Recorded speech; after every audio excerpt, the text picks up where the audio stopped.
Right now, we all know Lamar Jackson as one of the best quarterbacks in the NFL, one of the most amazing players in NFL history. And we all know how good he was in college. I mean, he's one of the best college quarterbacks of the 21st century. He won the Heisman Trophy. And if it wasn't for Lamar, Louisville probably would have had some bad seasons.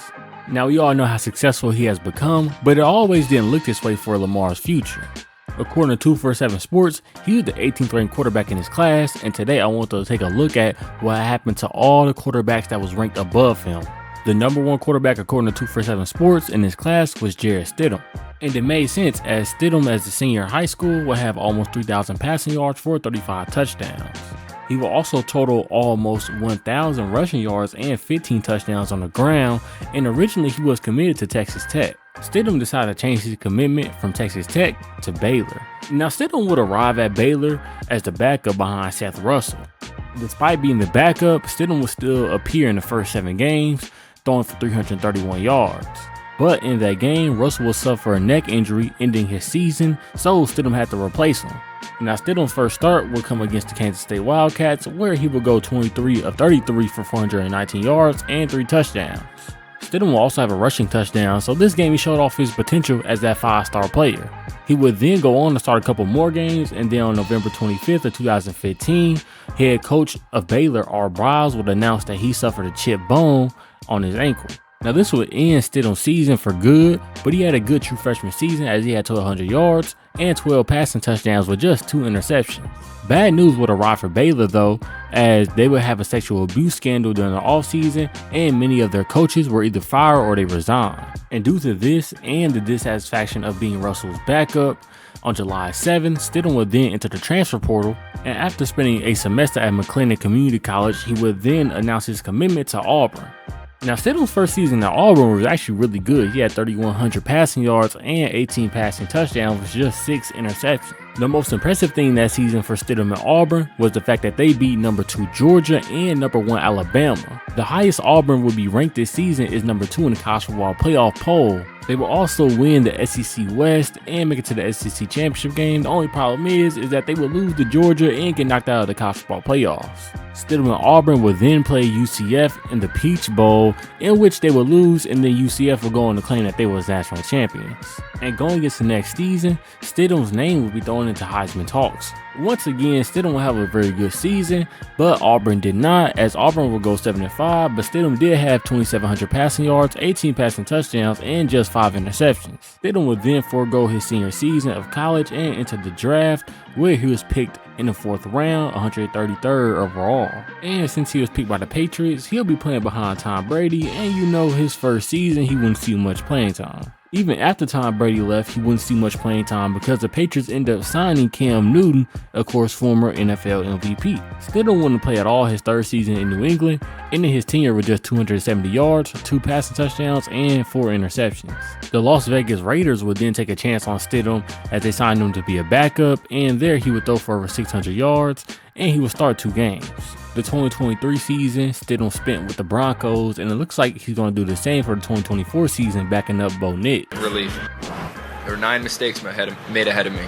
The second highest quarterback rated in this class was none other than Mr. 9 mistakes ahead of me, Josh Rosen. In high school, Rosen would accumulate over 11,000 passing yards and 90 passing touchdowns. Rosen was named LA Times Player of the Year, and he would commit to UCLA in his junior season and then fully commit during his senior season in September. Rosen would start the season against Virginia as a true freshman, where he would have 351 yards and 3 touchdowns. UCLA would win this game 34-16, and Rosen will be the first true freshman quarterback to start for UCLA in the season opener. The rest of Rosen's true freshman season would go great as he had 3,600 passing yards, 23 touchdowns, and just 11 interceptions. In addition to that, he would be named Pac-12 Freshman of the Year, and he would be named a Freshman All-American. Looking to build off his true freshman season, Rosen looked destined to make his mark as one of the best quarterbacks in the nation during his sophomore year. Rosen would play the first 6 games of his sophomore year, but he would end up getting hurt against Arizona State, where he had an amazing game throwing for 400 yards. The shoulder injury would put Rosen out for the season, and UCLA will go 1-5 for the rest of the year. His junior season would start out great as they would beat Texas A&M 45-44. UCLA in this game will overcome a 34-point deficit, and Josh Rosen will have a game-winning passing touchdown with 48 seconds left to go. The following week against Hawaii, Rosen will have a career-high 5 passing touchdowns in a 56-23 win over Hawaii. And around early to mid-October, Josh Rosen's name you will see start to show up a lot more at that #1 pick in NFL mock drafts. At the end of his junior season, Rosen will have 3,700 passing yards, 26 touchdowns, and just 10 interceptions. Rosen would then forego his senior season and enter the NFL draft, being picked 10th overall by the Arizona Cardinals. And in the press conference after being drafted, he would famously have a quote saying that it was 9 mistakes ahead of him in this draft. And this seemed to be true, as Rosen would then go on to win a couple Super Bowl rings, and now he looks like a future Hall of Famer. And if we was living in La La Land, that would have happened. But instead, Josh Rosen looked like one of the biggest mistakes in that draft. The Cardinals will regret their pick, as he had 11 touchdowns and 14 interceptions, and they had the #1 pick once again, and they would draft Kyler Murray to replace Josh Rosen. The Cardinals would then trade Rosen to the Dolphins. He would then go on to sign with Tampa Bay, San Francisco, Atlanta, Cleveland, and Minnesota. Rosen's career would never accumulate to anything at any of these places, as he would end his career having 12 passing touchdowns and 21 interceptions. This is Barnett. Delivers down the field. L.J. Howard. The third-ranked player in this class was none other than Blake Barnett. Barnett would have a good high school career, then he would commit to Alabama. Barnett wasn't the only true freshman that they were bringing in though. They also brought in Jalen Hurts. And these two would actually have a quarterback battle in the first game against USC. Barnett would actually play early on in this game, but by the time halftime came around, Hurts was basically the full-time starter. Barnett would only appear in 3 games, and he would sit and watch true freshman Jalen Hurts lead Alabama to a national title appearance. With meaningful snaps looking unlikely for Barnett at Alabama, he would then transfer to Arizona State. Even at Arizona State, Barnett still couldn't get the starting job as he was backup to Manny Wilkins. Once again, Barnett went into the transfer portal, and this time he would land at USF. His first season at USF, he would have 2,700 passing yards and 12 touchdowns, but he had 11 interceptions. Barnett's second season at USF went in after 4 games, as he would have an ankle injury that would end his season. And since his college career wrapped up, I haven't really been able to find out what he does now for a living.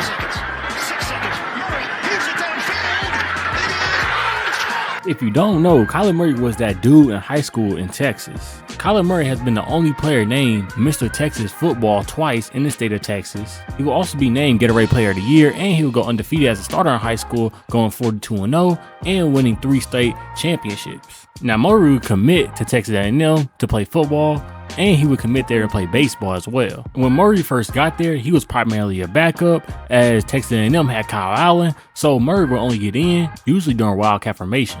But after 2 straight losses in October, Texas A&M decided to open up the position battle again. Murray would then win the starting job, and in his first start, he would throw for 223 yards and rush for 156 yards and have a touchdown both on the ground and passing. He would then go on to start 2 more games against Auburn and Western Carolina, and then he would be sidelined for the rest of the season with an injury. And after an up and down true freshman season, he would then decide to transfer to Oklahoma, where of course he had to sit out a year, and then his first year really there playing, he wouldn't start either. Oklahoma had Baker Mayfield, who was considered as one of the best quarterbacks in college football at the time, and Murray would only start 1 game this season against West Virginia. Finally, it was his time to shine. Baker Mayfield left and Murray was the starter, and he would have a really great season. Throwing for 4,300 yards, having 42 passing touchdowns, he will also have over 1,000 yards on the ground with 12 rushing touchdowns. Due to him having such a great season, he would be named the Heisman Trophy winner, and he would lead Oklahoma to an Orange Bowl appearance.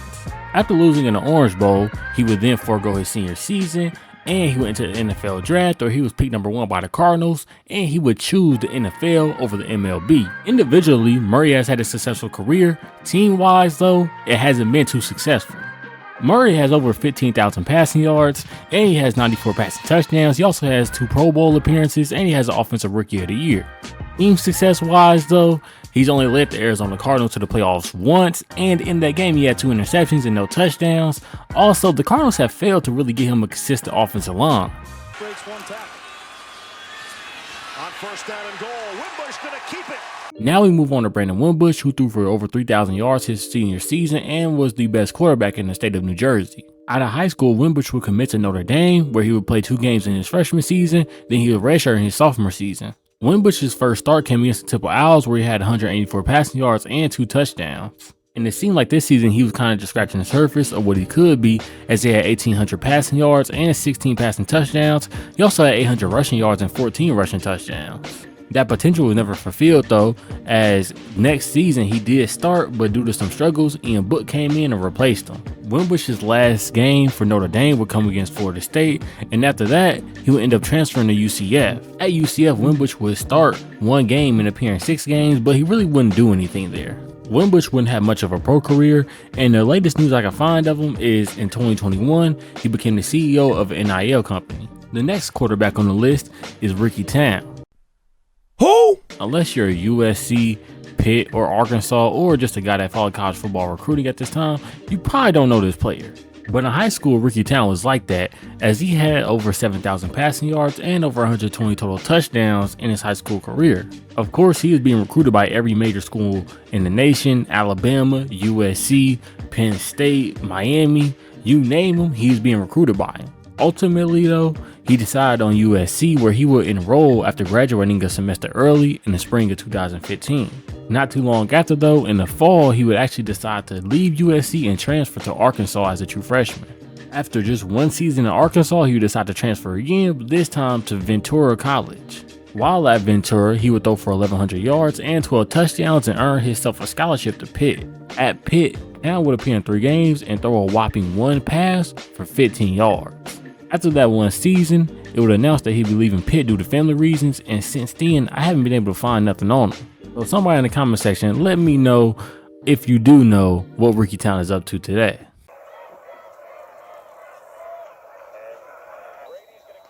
Brady White is the 4th California quarterback so far in the top 10.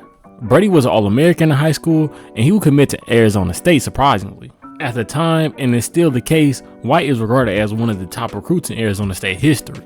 In his first 2 seasons at Arizona State, White just couldn't stay healthy, as he played 4 games his true freshman season, and then during his sophomore season, he appeared in just 1 game.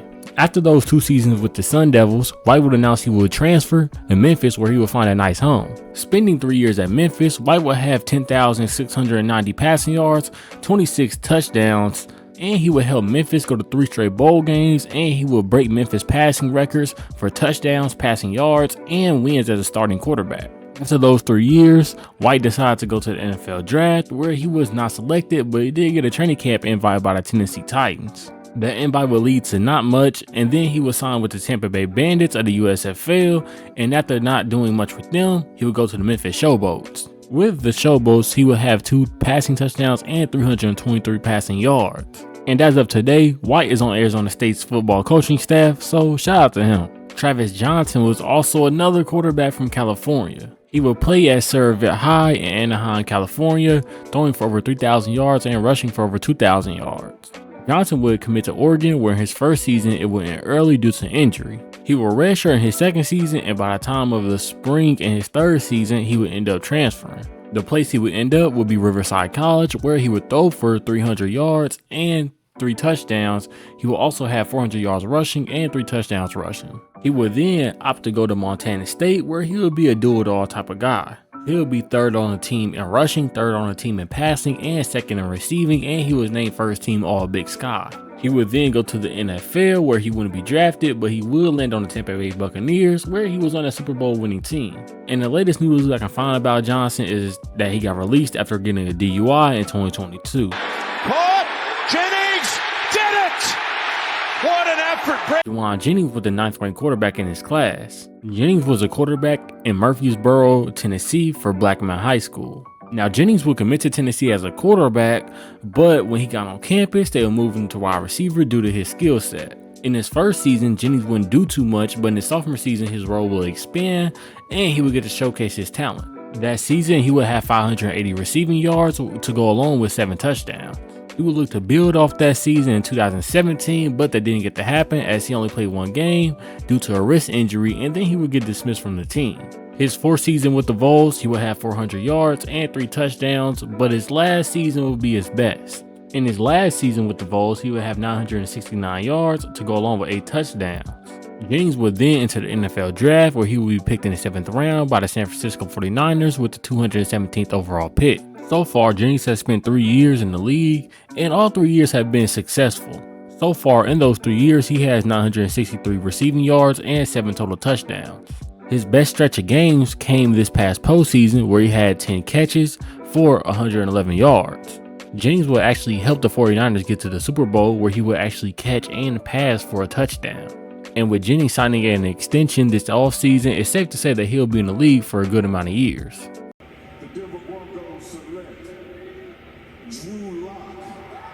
Drew Lock was the 10th ranked quarterback in this class, and he had a decorated career in high school in the state of Missouri. After being a dual sport athlete in high school, he actually committed to the University of Missouri. His freshman season was okay. He had over 1,000 yards. He started 8 games, appeared in 12 games. His sophomore campaign was better for him, as he had almost 3,400 yards and 23 touchdowns. Drew Lock's junior season would be the best of his college career, as he had 3,900 yards and 44 touchdowns.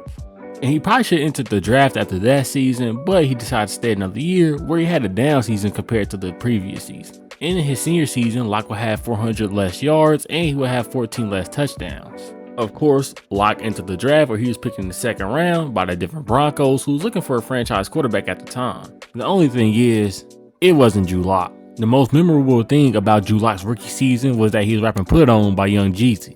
Lock's second season in the NFL, he would throw 16 touchdowns but 15 interceptions, leading the league in interceptions. The third year for Drew Lock wasn't as good either, as he would play just 6 games, and after that, his Bronco career was done. Lock would eventually sign with the Seattle Seahawks, where he has played 2 seasons, just playing 4 games total. Now Drew Lock is on the Giants, where he'll be a backup for Daniel Jones.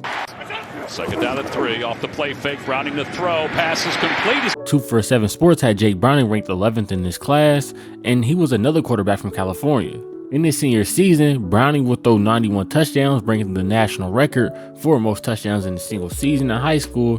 He also broke a California record, throwing for 5,790 yards. After his high school career was wrapped up, Browning would commit to Washington, where he would be the first true freshman to start a season opener at quarterback for the Huskies. Browning would help the Huskies reach a bowl game this season, throwing for almost 3,000 yards and 16 total touchdowns as well.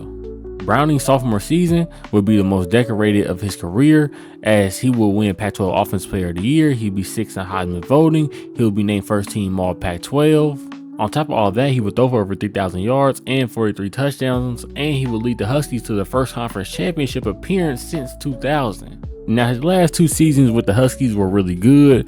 Only problem is, they wasn't his sophomore season, as he would have solid stats. He would help lead the Huskies to a Rose Bowl appearance in his senior season. He would become the Huskies' all-time passing yards leader, and he would become their all-time passing touchdown leader.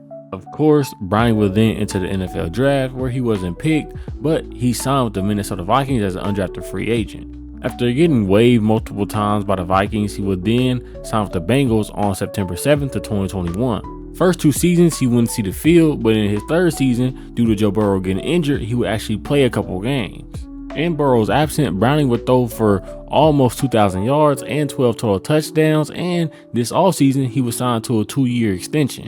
Francois, deep ball down the middle, got a man, and it's caught! DeAndre Francois out of Olympia High School and IMG Academy was next in line to be the next great Florida State quarterback. Although during fall camp it didn't look like that, as Sean McGuire looked like he was going to be the starter until an injury moved DeAndre Francois to that starting spot. Francois will start his first game against Ole Miss, where he had 419 passing yards along with 2 touchdowns, and they won on a 22-point comeback.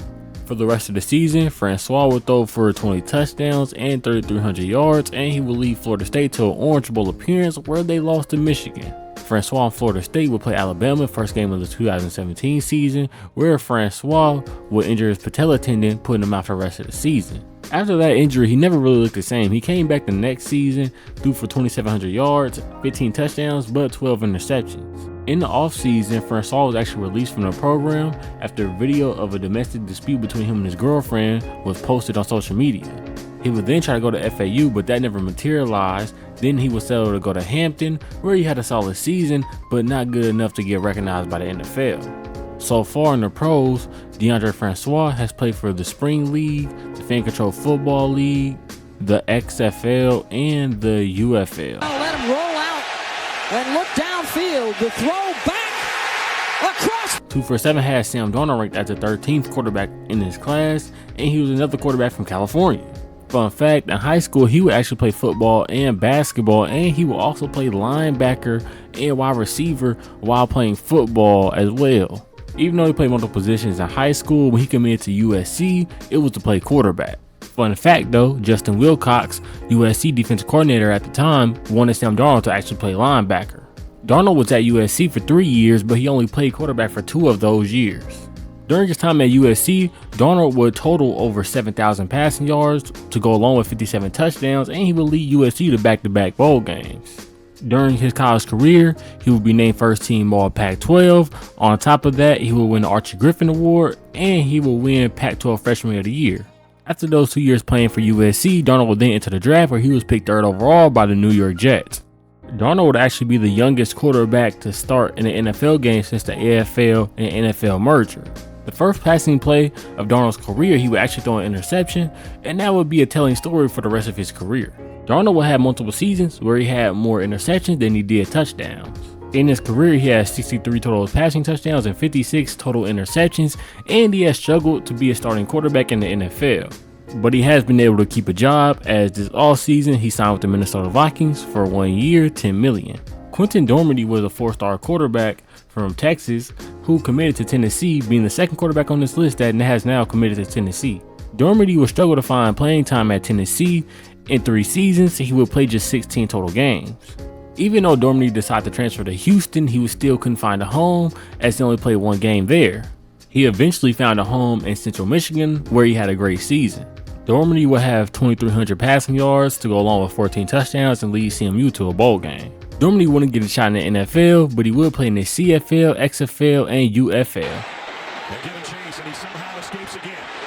And now throws late on the run. Joe Burrow was a highly ranked quarterback in his class, but his career path was completely different than most other people's on this list. Burrow was a four-star quarterback in the state of Ohio, and with him being from Ohio, he would commit to Ohio State. He would redshirt his freshman year at Ohio State, and then he would sit behind JT Barrett the next 2 years. After JT Barrett left, he still wouldn't get to start because Ohio State had Dwayne Haskins coming in. So Burrow decided to transfer to LSU, where, he would become an all-time great college quarterback. His first season at LSU, he would have 2,800 yards and 16 touchdowns, but nobody knew what was in store for next season. In his second season with LSU, Joe Burrow would throw for 5,600 yards and 60 touchdowns. Not only that, he would win the Heisman Trophy. He will also be the leader of arguably the greatest offense in college football history, and they would win a national title. Of course, after this season, he would enter the draft, where he was picked number 1 overall by the Cincinnati Bengals. Now, his professional career has been good. It's just kind of been injury riddled also. So far, Burrow has 14,000 passing yards and 82 touchdowns total in his career. He also reached the Super Bowl and helped the Bengals reach the playoffs twice. But in his first season and this past season, he suffered 2 season-ending injuries. But of course, Burrow is one of the most talented quarterbacks in the NFL, and if he's able to stay healthy, he will have a long career. Ty Storey was the second to last quarterback ranked above Lamar Jackson in the rankings, and he was a 4-star from Charleston, Arkansas. Of course, Storey would then commit to Arkansas, where he spent 2 years of his college career where he wouldn't really play at all. His 3rd year at Arkansas, he finally got playing time, where he had over 1,000 yards, 11 touchdowns, but he had 10 interceptions as well. And for his last year in college, he would actually transfer to Western Kentucky, where he would have 2,500 yards, 14 touchdowns, and just 7 interceptions. And the latest news I can find on Storey was that he was coaching at Grimsley Junior High in Arkansas. The last quarterback ranked above Lamar Jackson was Sherian Jones, who was also from California. His senior season in high school, he would actually throw for 2,400 yards and 24 touchdowns, and after that, he would commit to Tennessee. Why did Tennessee take 3 quarterbacks ranked inside the top 20? I don't know, because all 3 of them weren't going to be able to play quarterback. Sherian Jones wouldn't even really play at Tennessee, and after 3 years there, he would actually decide to go JUCO. While playing JUCO, he passed for 2,100 yards and 17 total touchdowns in just 1 season, and then he would commit to New Mexico. Jones would spend 2 years at New Mexico, where he would throw for a total of 1,900 yards and 15 total touchdowns. And I couldn't find anything on Jones past his college career, so if you know, let me know down in the comments. And those are all the quarterbacks that were ranked above Lamar Jackson according to 247 Sports. Let me know who else y'all want me to do this type of video for. Just leave their name in the comment section below, and until next time, I'm out. Peace.